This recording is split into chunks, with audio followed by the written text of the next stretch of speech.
खानदेशी राजा news. कत्तलीच्या दारातून 23 गोवंशांची सुटका. प्रणीन फाउंडेशनची धडक कारवाई. तस्करांवर गुन्हा दाखल.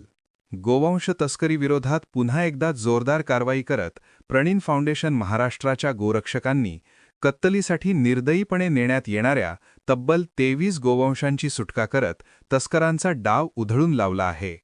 या कारवाईमुळे परिसरात एकच खळबळ उडाली आहे.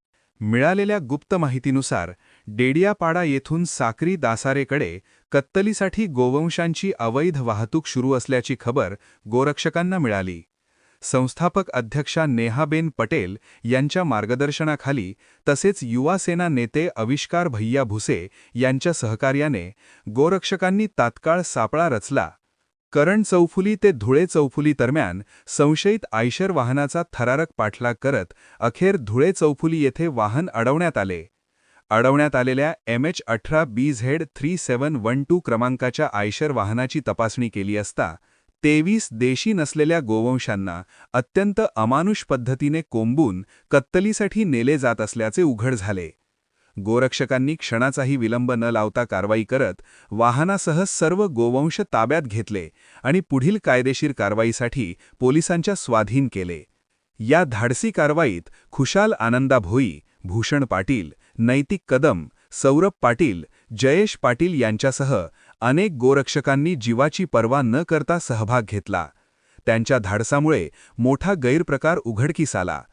दरम्यान या प्रकरणी नंदुरबार शहर पोलीस ठाण्यात गुन्हा दाखल करण्यात आला असून पुढील तपास सुरू आहे.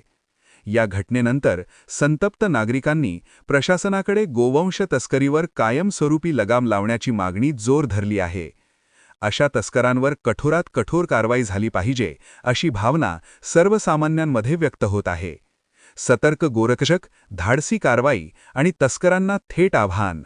प्रणीन फाउंडेशनने पुन्हा एकदा दाखवून दिलं की गोवंश रक्षणासाठी ते कोणत्याही थराला जाऊ शकतात.